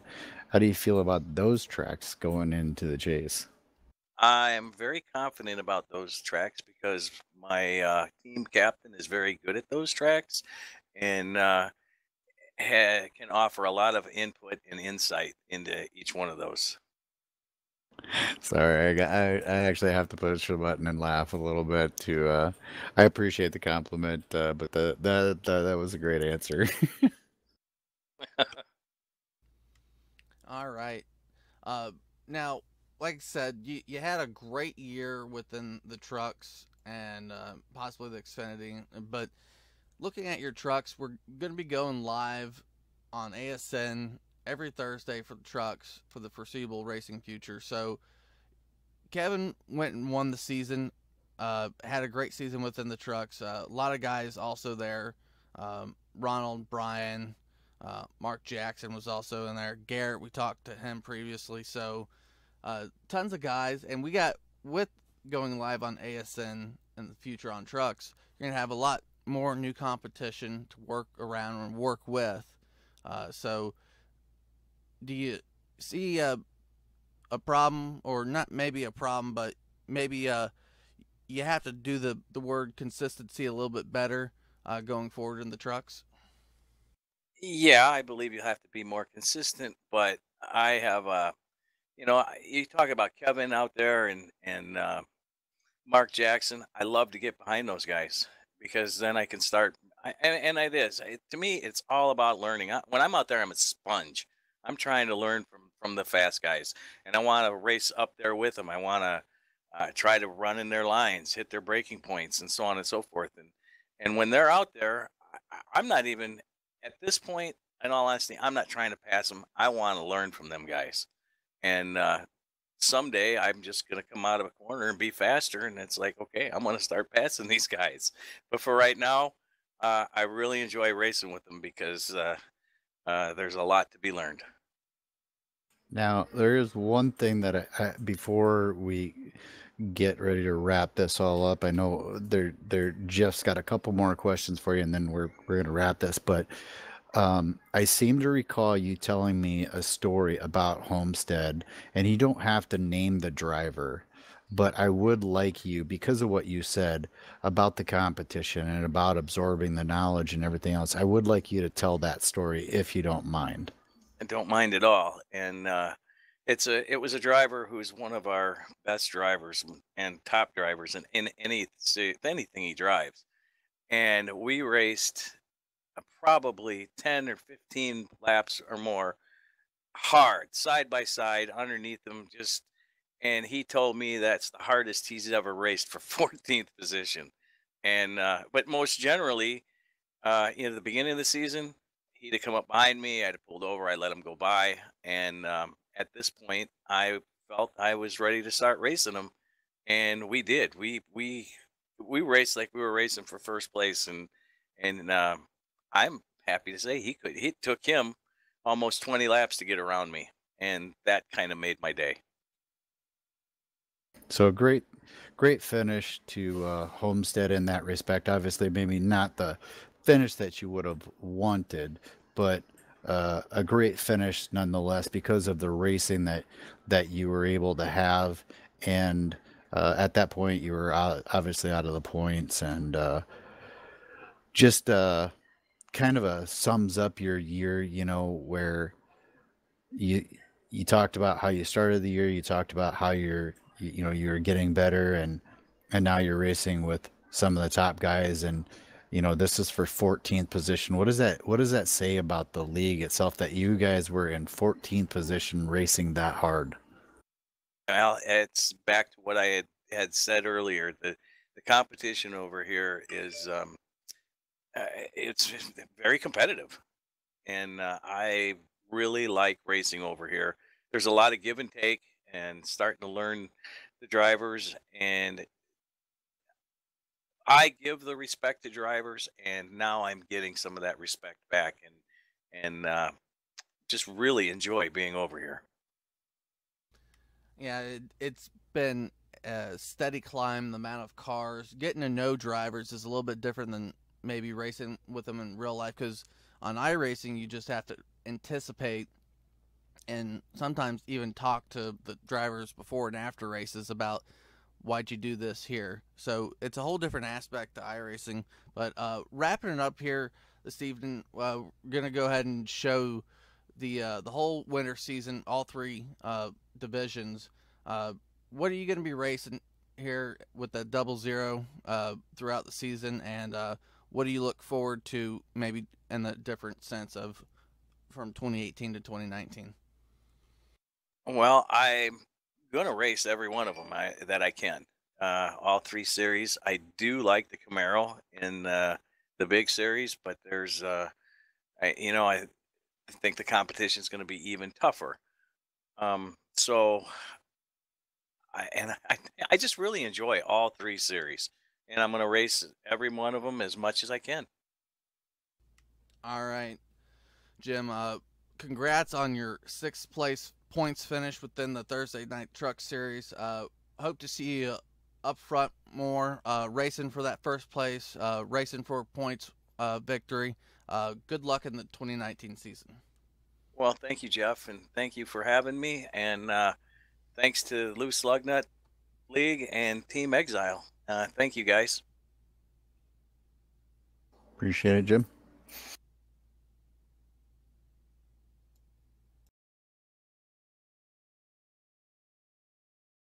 Welcome to the Loose Lugnuts podcast. Thank you. Thank y'all for having me. Now, I'm going to start off our little question here. I got up here a little bit of information of the top 8. And it's not a true outcome of where people may have ended up based on how many races they did, but with inside the chase, this is what happened. You finished 7th. I'm guessing you missed a couple races or missed the cut, but you got 2 wins on the truck season. Tell us a little bit how your season started, and we'll move on from there. When we first started off the season, we went to Iowa, which was I've never really run a truck there, but I liked the track in different vehicles, and it worked out. It was a good race, and we really, really just didn't have any issues that night, and it was smooth all the way there. I think farthest I went back all night was 3rd, and then after Iowa, we went to Chicagoland, and then with a late race strategy, ended up getting the win. And that worked out pretty good. We had a late caution there. Just had to run it out for about 10 laps and just hold it to the wall and pin it, and it worked. And then after that, there was a lot of other stuff going on outside of my racing life, and there was just some things going on. I didn't race as much as I wanted to.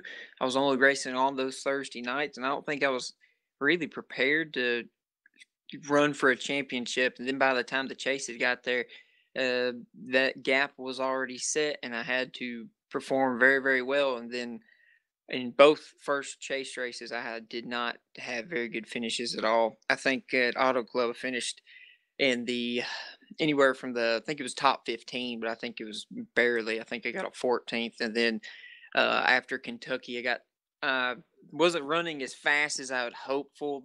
None of the races in the chase were anything that I was excited for. Those tracks are just they're not my particular favorite, and it ended up showing greatly that I should have spent some more time focusing on that area. And when we went to Kentucky, I had to be a top 3 car, and I wasn't, and just ended up pushing myself too hard, getting into some accidents, and finally there at the end it was enough, and then I was out for a little bit. So, and then that was the end of my season as far as points go.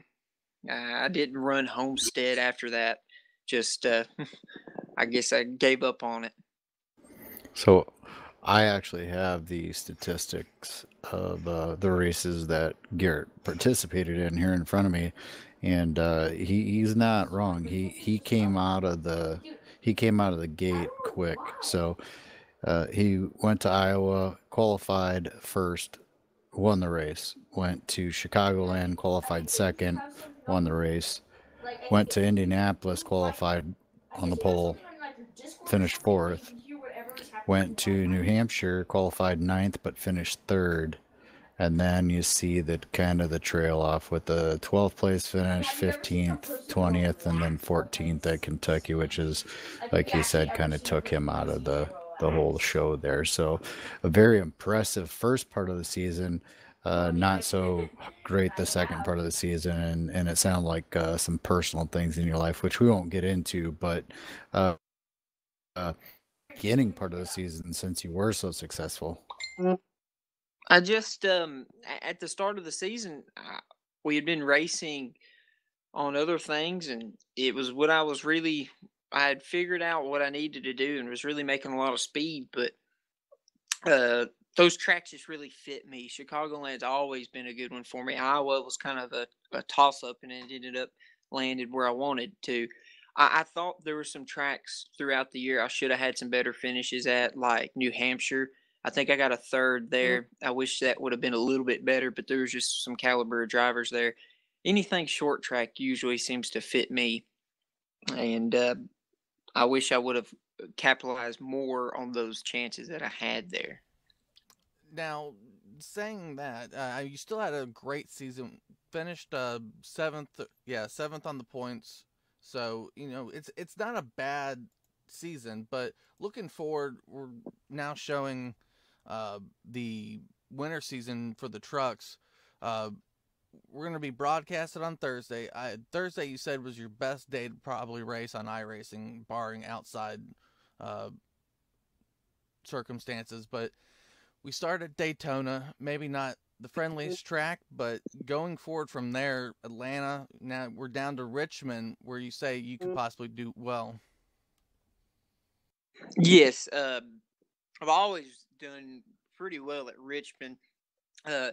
It's just the braking and those braking zones, and I've just been able to run it down a little bit harder into the corners and not wear the tires off. I'm not real sure what exactly I'm doing or if it's my driving style, but it usually seems that on those longer runs, I can keep the car a tenth or two quicker than everyone else, which will keep me rolling. And those short tracks is really, really what I enjoy. And I'm excited for this new season. I think it's a little bit longer, and I may be incorrect on that, but the track layout, I'm getting excited about that.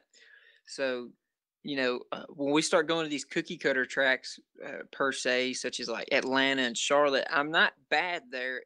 They just take a little bit more uh, finesse on each corner every single time. At a short track, you just if you're consistent, but you can still have a little hiccup here and there because it's just so much going on at one time. It kind of flakes itself out. But those bigger tracks, you got to carry that momentum the whole time. And I'm excited for some of those. I'm glad that some of those are closer to the end of the chase, because if I do get myself into a bad position, I think we'll be all right there. But 2019, that winter series is starting to look pretty good. Hopefully, we'll lock one in at Daytona. We won't have to worry about all that, though. That's always the goal, win Daytona if you can. And I think Ron put the nail on the head for it last time we talked. You want to do well at Daytona, but if you're not doing well, you still want to finish Daytona. So, what is your view on going to Eldora within the trucks? Now, that will be March 28th, and that's the next to last race before the chase starts. So, trucks, dirt, iRacing. I know you're good on the wheel in real life, so give me your view on going to Eldora. No, I'm getting real. I didn't actually pay attention and saw that on there, so now you just really made my night, because I like dirt, anything dirt, stock cars, all that stuff. Not a big fan of open wheel cars. As far as iRacing goes, they're just not my niche. I like big, heavy, clunky vehicles that aren't supposed to be doing that stuff. And the street stock being particular, that seems to be, that build fits me very well. Now, the trucks are a little bit harder. I don't know if they're my best. I know there's some guys. I think Keith Haney's really great in the dirt as well. So we'll see what we can do. I don't think there'll be much of. There's not a lot of guys who we race with on loose Lugnuts that are big dirt guys. So I'm hoping we'll get a strong finish out there. Then, once again, if we get backed in that corner, maybe we can pull something off there, because it's going to be wild. That's a given, probably an understatement too. So yeah, and it's been like a real upcoming for loose Lugnuts on Thursdays. We've seen a tremendous amount of drivers start showing up and focusing. The competition's getting better, and like I said before, we're going to be live on ASN, American Sim Network, on Thursdays and Saturdays. But Thursdays in particular is brand new for the trucks.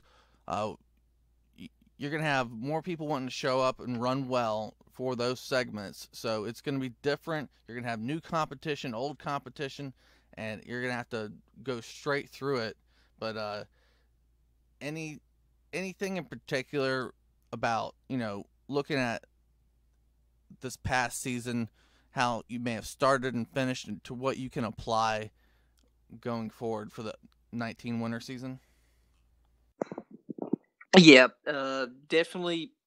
If those tracks that I didn't do good at the end of the year, that's something I want to pick up on and really check out, because the way I basically work, if I can get a good qualifying and finish and get a qualifying up front, I can learn and watch the drivers who are passing me at the time, probably, and see what they're doing, and then adjust myself to do that. We're in such a close kind of competition with drivers. It's really how you drive the car, because the cars are as close as they can get it without your slight adjustments to it.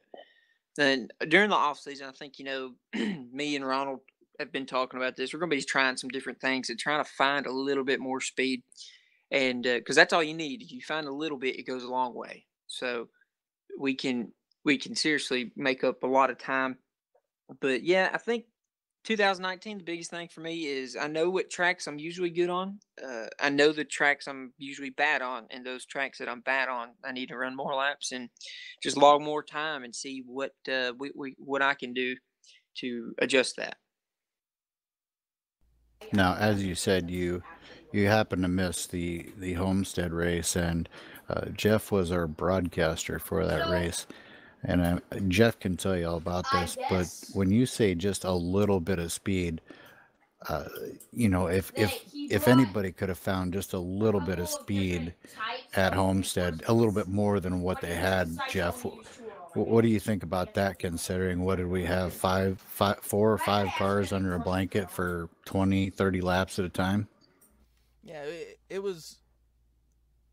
It really came down to the guys there at the end, and everyone was on that weird pit going for forever. And obviously, what was going to capitalize was pits and tires, and obviously those tires capitalizing on the speed that you could get on the track. And not to mention a new factor with inside iRacing is the dynamic weather changing during the race, day-night cycles. It's all-inclusive racing now. So, but looking at Homestead, and problematic if you're looking for speed, you got to look to the fast guys, and you got to look to when can you pit and who can you get out of the pits with sometimes. Now, Garrett, I know you're teammates here with Ron, but you said you're going to be working together. You've got a couple other teammates you're going to be working with. Give them a quick shout out and tell us, maybe something that you got going on with them in the 19 season. Well, in 2019, I think it's going to be me, Ron, James Brown, and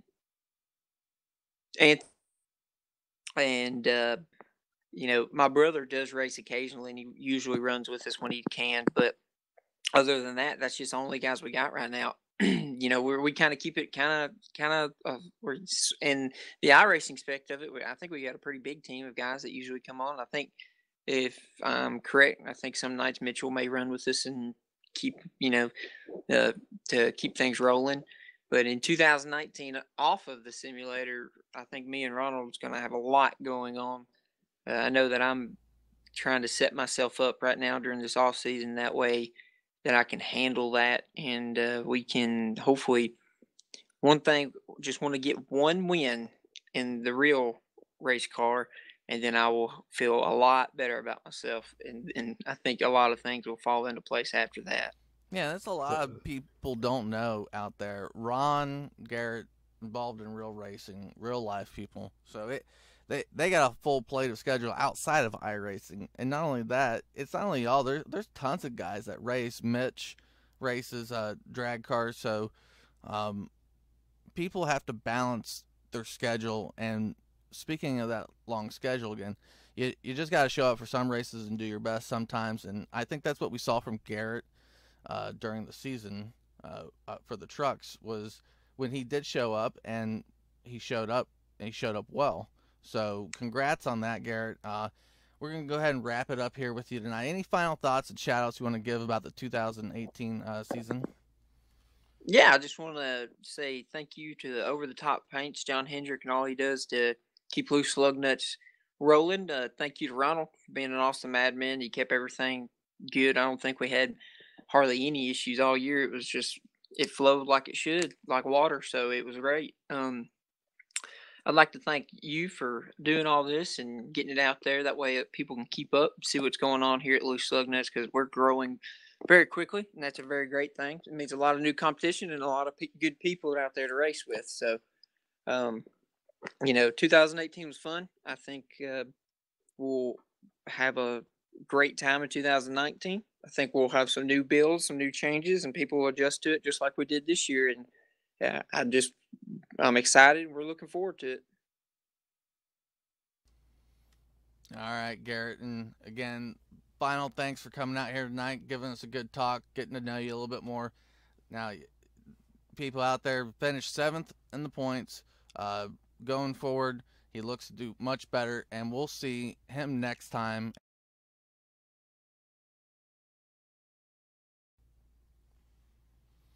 All right, wrapping up each night here. I want to give a big shout out to the drivers that were able to come onto the podcast on these evenings and give us their views on the season and whatnot. We had a couple guys that weren't able to make it, and that's okay. Real life is more important than iRacing, but nonetheless, we'll get to talk to them during the season. Interesting talks all around with all the drivers that we've had on for this cast and the split cast. Ron, give us your views on those talks here tonight. I thought we got a lot of information. No two people sounded the same. Some of them shared some similar views on racing, but I think that we had a pretty unique and different talk with each and every driver that we interviewed. So I thought it was pretty cool to talk to the drivers and kind of treat this as like a NASCAR banquet, kind of the end of the year, how things went, how you did, and what they're looking. The thing that NASCAR doesn't really do is what they're really looking forward to next year. Sometimes they do, but I thought it gave the drivers a chance to speak their minds and talk about the league, and I really was blown away, to be completely honest. I mean, I know that most of the drivers are going to hold Loose Lugnuts in somewhat high regards, but normally people, if they just don't really, I don't want to say don't care, but they don't really care. They just they say nice things, but all the drivers, it went much further than nice. They talked about all the things that we've been trying to accomplish in Loose Lugnuts and commended us on it and gave congratulations and admiration towards us. So that's a lot to take away from this. Yeah, tons of drivers we had in here over the segments. It was good getting to talk to them, getting to hear their perspective. As we said, going forward, inside Loose Lugnuts, we have a full season ahead. Gonna bring up that schedule now, the full schedule across the board with the series. Thursday nights are on trucks. Saturday night will be the Xfinity cars. Sunday nights, Cup Series. Now, each of these have their own sponsors on each nights now. All broadcasted from American Sim Network on Thursdays and Saturdays, Max Speed TV on Sundays. Huge racing season, all provided by Loose Lugnuts. Free to race, people. If you're listening out there, wondering what Loose Lugnuts is, it's a free to race league. As long as you have the iRacing content bought and downloaded, come out to Loose Lugnuts. If it's the league for you, we welcome you. And getting more drivers in here, you would have heard a lot over our talks about more drivers coming in, and we hope to see those new, faster drivers come in and shake up possibly some other drivers out of their comfort level, make them better along the way. But closing out, Ron, we're going to see a huge 19 season, and I can't wait, and I'm really excited to see what it brings after the new year. I am as well. I'm glad, in a sense, to put a cap on 2018. More than likely, this will be the last time you hear from us in 2018. We're in the holidays now, just a couple of days away from starting a new season. So I'm glad to put a cap on it. It was a great season. I hated for it to end because it was such a great season, but I think that'll just carry forward to 2019. I think that it's going to be a great season. It is a longer season, but it's really going to prove to be a points racing season. Yeah, and we'll go ahead and if you want any more information that we can't give you, we got the Facebook page, we got the league page, we got Over the Top Paints and Designs, all posted up in the description. Click on them if you need to get more information. But Merry Christmas to all, Happy New Year, and we hope to see everyone out on the track, and we'll hear from us next time on the radio. Good night, everyone.